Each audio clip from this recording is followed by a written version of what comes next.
Добро пожаловать в мир боли и страдания. Сервер Волка. Крыса, змея, кабан, волк и главный противник – человеческая жадность.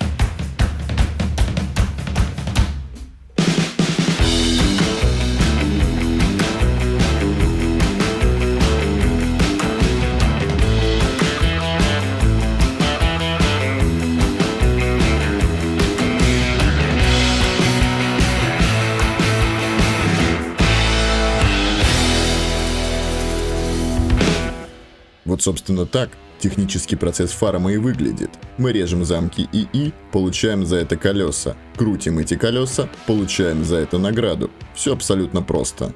Колеса бывают 5 типов. Считается, что чем выше уровень колеса, тем лучше награда. Так ли это, мы выясним чуть позже.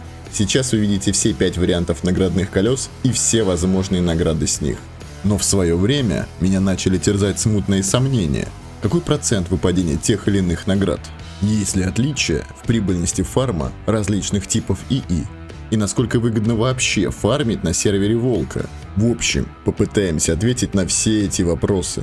Для этого проведем небольшой эксперимент.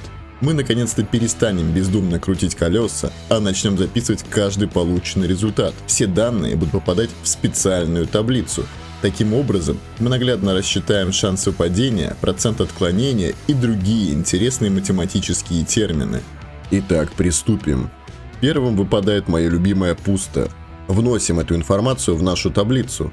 И сразу небольшая ремарка о том, с чем мы будем работать. Верхняя строчка – это уровень колеса. Далее – общее суммарное количество прокруток. Следующая строчка – процент выпадения каждого из колес. С левой же части – обозначены варианты выпадения тех или иных наград. Далее, противоположно справа, процент выпадения данных наград. Отдельным блоком стоит расчет прибыльности каждого колеса. Кстати, об этом. Для упрощения подсчетов я взял за базовую величину стоимость одной карты в 5 очков. Абсолютно любой карты. Будь то повозка с деревом или третий уровень смолы.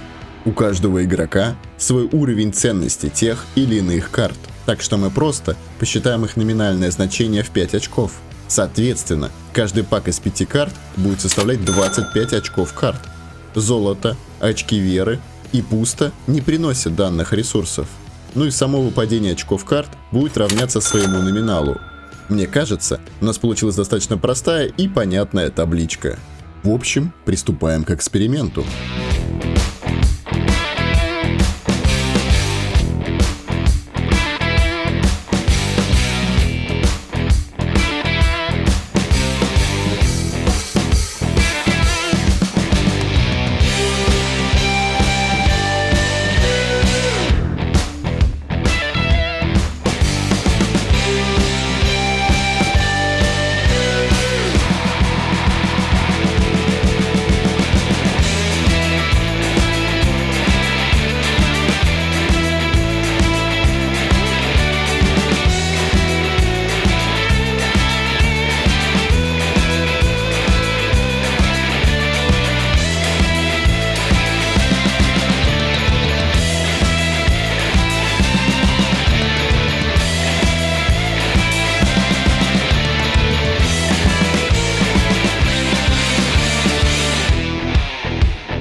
Тысяч колес. Именно такое количество вращений было сделано для данного эксперимента. Насколько это много? Когда записывается данный видеоролик, на текущем сервере Волка идет 199 день. Соответственно, имея 6000 срезов, вы автоматически попадаете в топ-40 по фарму. Так, а сам ты сколько сделал за тиров? Ну, на текущий момент я имею достаточно скромный результат, примерно в 9500 срезов. Так что да, большую часть времени этого сервера я сидел и записывал каждый результат прокрученного колеса наград. И вот какие цифры мы получили. Совершенно неожиданно, но самым часто выпадающим стало колесо первого уровня. Оно имеет показатель 3319 раз из 6000, или в процентном соотношении чуть больше 55%. Второе и третье колесо выпадало примерно в одинаковом количестве – 1226 и 1221 раз соответственно. что составляет примерно по 20% от общего числа. 4-й уровень колеса мне выпал 220 раз, или проще говоря, 3,67%. 5-й уровень колеса также иногда выпадает при фарме замков змей, а именно 14 раз 6000 срезов, или 0,23%. Так, и что дальше? А дальше мы посмотрим, насколько часто выпадают конкретные награды. Но я не буду тратить ваше время, и мы пройдемся лишь по самым основным. Для тех, кто хочет подробнее изучить таблицу, я оставлю ссылку в описании. Если, конечно, не забуду. Итак, посчитаем сумму ресурсов, которые не приносят очки карт. Золото, пусто и очки веры. Как вы видите, общее их количество составляет 1842 из 6000. Соответственно, эта цифра составляет 30,7%. Иными словами, при фарме змей шанс выпадения призов, которые приносят очки карт, составляет 69,3%. То есть в среднем при срете 10 замков змей 7 из них вам принесут награды в виде карт или очков карт. Далее, паки с картами.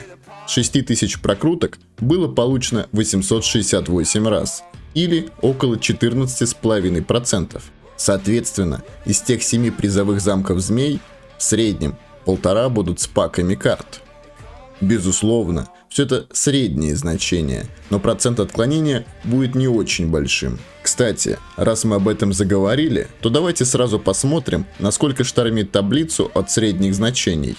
Самые наблюдательные могли обратить внимание, что в каждом колесе 20 делений. Или, иными словами, шанс выпадения любого из них составляет 5%. Для примера, возьмем третье колесо.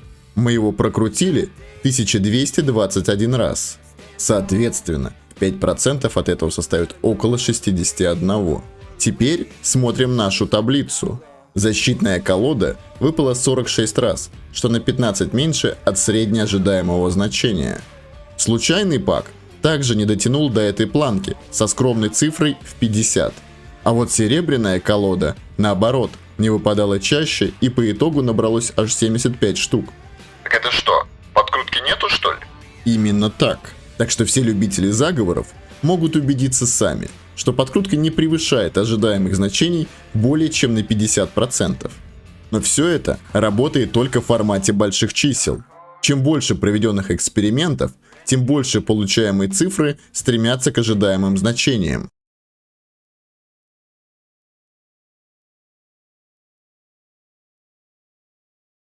На основе полученных данных давайте посчитаем, какой процент выпадения той или иной карты.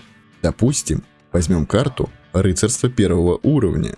Теперь вспоминаем, какой у нас вообще процент выпадения 4-го колеса. Он составляет 3,67%. Соответственно, с 1000 срезов замков змей в среднем шанс выпадения данной карты составляет 1,84 раза. Иными словами, может выпасть 1, может выпасть 2. В редких случаях 0 или более 2. В моем примере после 6000 прокруток должно было быть 11 штук. На практике эта цифра составила 14. Аналогично можно рассчитать и с другими картами, но думаю, это вы можете сделать уже и без меня. Общая механика не поменяется. Отсюда вытекает следующий пункт нашей дипломной работы, а именно средняя прибыльность каждого из колес. Как вы помните, у нас для этого есть дополнительная вкладка. К примеру, сумма всех колес 1 уровня мне принесла 18 590 очков карт. Это как раз то самое условие, где одна карта равна 5 очкам, а каждая колода 25. Соответственно, данную сумму мы делим на количество прокрученных колес. Тем самым мы получаем, что в среднем одно колесо 1 уровня приносит 5,6 очков карт. Используя ту же самую арифметику, мы находим стоимость 2, 3 и 4 колеса. Так что, отвечая на поставленный вопрос в начале видео, можно с уверенностью сказать: 3 уровень колеса в номинальном значении выгоднее, чем 4. Причем 4 уровень приносит более ценные карты, но по себестоимости не сильно ушло от колеса 2 уровня. Подводя итог наших подсчетов. По предыдущему примеру, мы разделили всю сумму полученных наград на 6000 прокрученных колес. Из этого арифметического действия выяснили, что средняя прибыль с одного замка змеи составляет 7,41 очков карт. Да, безусловно, могут быть колебания, но цифра будет крутиться плюс-минус около данного значения. Так, и для чего эта информация? К примеру, можно посчитать, сколько вы будете фармить на сервере Волка и какую прибыль это может принести за час или за месяц ваших действий. В некоторых случаях выполнить квеста в заброшенных мирах выгоднее, чем заниматься фармом на данном сервере. Но это мы уже обсудим в следующих видеороликах, более подробно посчитав вложение времени, усилий и получаемый с этого выхлоп. Также, просто зайдя на сервер Волка и посмотрев рейтинг по уничтожению деревень, вы можете сразу ответить на вопрос, есть ли у этого игрока карты или нет. Да, конечно, это не даст стопроцентную гарантию, так как не учитывает влияние доната, но игроки, которые хорошо фармят Волки, более свободны в своих действиях и на обычных серверах. И небольшой бонус. Слева от основной таблицы у нас имеются еще некоторые расчеты, они касаются очков веры. Суммарно 6000 срезов нам принесли около 43 тысяч данного ресурса. Иными словами, один замок змеи приносит порядка 7,25 очков веры. Это к разговору о том, как выживать под якорями Волка. Грамотный фарм приносит не только очки карт, но и очки веры, которые очень полезны для данного сервера.